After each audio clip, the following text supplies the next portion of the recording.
In this video, we will discuss negative externality in consumption. This is part 6 of the 17 videos on externalities.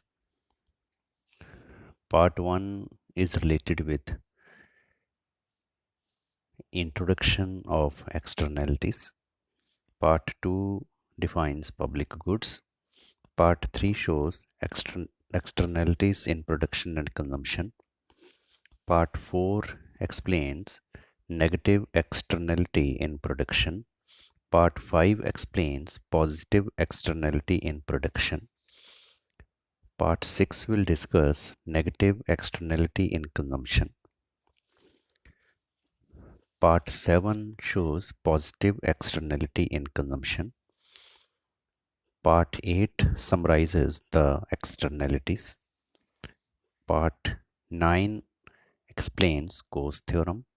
Part 10 summarizes Coase theorem. Part 11 discusses assumptions of Coase theorem. Part 12 criticizes Coase theorem. Part 13 shows possible solutions of Coase theorem. Part 14 shows public policies toward externalities. Part 15 shows command and control policies. Part 16 explains market-based policies, corrective taxes and subsidies. Part 17 shows market-based policies, tradable pollution permits. Here in this video, we will discuss part 6, negative externality in consumption. अब negative externality in consumption क्या है कि जब कोई हम consume करते हैं कुछ, मान लो एक्स कमोडिटी हम कंज्यूम करते हैं, तो हमारी कंजम्पशन से दूसरों के ऊपर कुछ नेगेटिव इफेक्ट पड़ रहा है, दूसरों की यूटिलिटी कुछ कम हो रही है. That is the negative externality in consumption. इसको डायग्राम में कैसे बनाना है और कैसे इसका सल्यूशन करना है वो हम डायग्रामेटिकली अब एक्सप्लेन करेंगे. हमारा टॉपिक है negative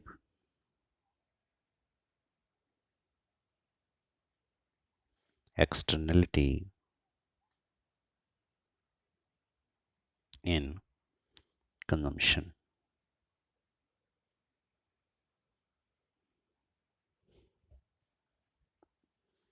Negative externality in consumption. You also draw diagram with me step by step. आप भी मेरे साथ डायग्राम बनाइए.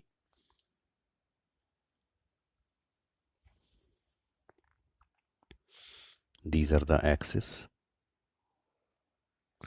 Horizontally we are taking X commodity, vertically price of X commodity. अब हम कंजम्पशन में एक्सटर्नलिटी को एक्सप्लेन कर रहे हैं. इट मीन्स हम प्रोडक्शन में मान के चलेंगे कि सपोज कोई एक्सटर्नलिटी नहीं है. तो प्रोडक्शन में अगर हम एक्सटर्नलिटी नहीं मान रहे, इट मीन्स एक जो मार्जिनल प्राइवेट कॉस्ट कर्व है, यही मार्जिनल सोशल कॉस्ट कर्व है. क्योंकि प्रोडक्शन में मान लो कोई एक्सटर्नलिटी नहीं है.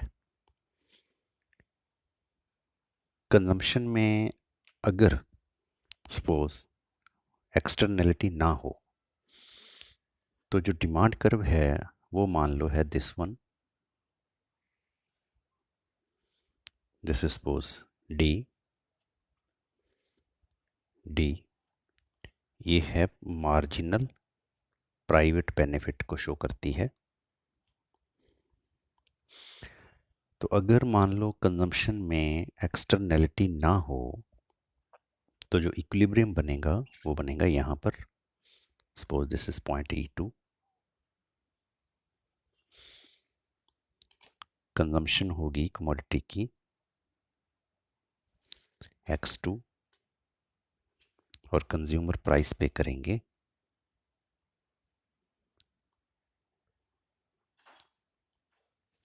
P2. अगर मान लो एक्सटर्नलिटी कंजम्पशन में ना हो, सिर्फ प्राइवेट बेनिफिट के अगर हम हिसाब से देखें, तो ये X2 कंज्यूम की जाएगी। बट हम जानते हैं कि इस टाइम कंजम्पशन में एक्सटर्नलिटी है और वो नेगेटिव है। नेगेटिव मीन्स जब हम X को कंज्यूम करेंगे तो उसका सोसाइटी के ऊपर नेगेटिव बेनिफिट, नेगेटिव इफेक्ट पड़ेगा। इट मीन्स जो बेनिफिट है सोसाइटी के लेवल पॉइंट ऑफ व्यू से वो इतना नहीं होगा, इससे कम होगा, इससे डाउन आएगा। मान लो ये है सोसाइटी का बेनिफिट, जिसको हम कहते हैं मार्जिनल सोशल बेनिफिट। अब अगर हम marginal social benefit and marginal social cost के हिसाब से देखें, ब्लैक ब्लैक लाइंस, तो इक्विलिब्रियम होना चाहिए यहाँ पर। दिस इज सपोज E1 और X को कंज्यूम करना चाहिए दिस मच, सपोज X1, और X की प्राइस होगी फिर P1।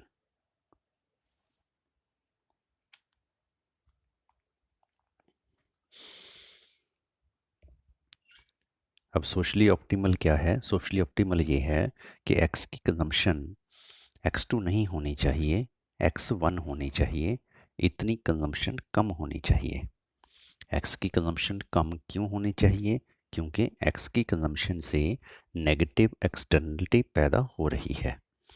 अब अगर हम X1 कंजम्पशन करना चाहते हैं कमोडिटी की, इंडिविजुअल्स के हिसाब से अगर हम देखें, तो इंडिविजुअल्स X1 कमोडिटी की कंजम्पशन करने के लिए इतनी प्राइस पे करने को तैयार हैं। ये हमें कंज्यूमर्स की डिमांड कर्व के हिसाब से पता लगा। This is suppose point E3, this is suppose price P3। अब जो X1 की कंजम्पशन है, X1 की कंजम्पशन करने के लिए कंज्यूमर्स रेडी हैं P3 प्राइस पे करने को, बट जो कॉस्ट आ रही है X1 को प्रोड्यूस करने की वो सिर्फ P1 है। तो कंज्यूमर P1 प्राइस पे कर रहे हैं, जबकि वो P3 प्राइस पे कर सकते हैं। इट मीन्स हम क्या कर सकते हैं, गवर्नमेंट क्या कर सकती है, गवर्नमेंट इतना टैक्स ले सकती है कंज्यूमर से, P1 P3। It is the tax on consumers.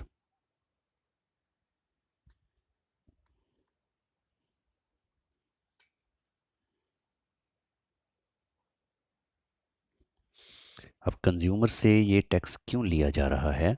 क्योंकि जो भी इस कमोडिटी का कंजम्पशन कर रहा है वो नेगेटिव एक्सटर्नलिटी पैदा कर रहा है, दूसरों को लॉस पहुंचा रहा है।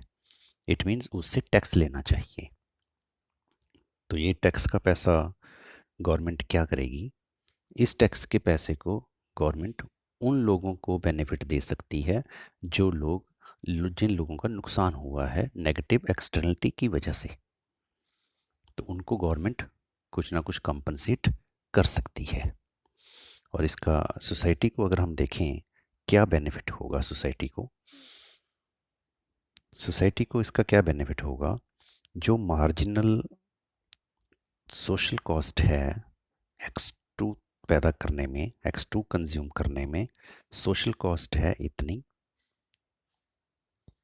और जो सोशल बेनिफिट है वो इतना है। तो इस सोशल कॉस्ट ज़्यादा है, इसको हमने कम करना है। तो जब हम इस साइड आए तो हमने ये एरिया ख़त्म कर दिया, ये एरिया कम कर दिया। ये मान लो है पॉइंट B। तो ये हुआ net gain to society, net benefit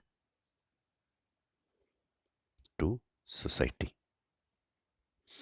क्योंकि ये जो रिसोर्सेस X2 क्वांटिटी पैदा करने लगे हुए थे, अब हम X1 क्वांटिटी पैदा करवा रहे हैं, तो इतने रिसोर्सेज हमने X से हटा लिए। वही रिसोर्सेज हम किसी और जगह, किसी और कमोडिटी को पैदा करने के लिए लगा सकते हैं, क्योंकि X की क्वांटिटी को X2 पैदा करना ऑप्टिमम पॉइंट नहीं है, X1 पैदा करना ज़्यादा अच्छा है। This was about the negative externality in consumption.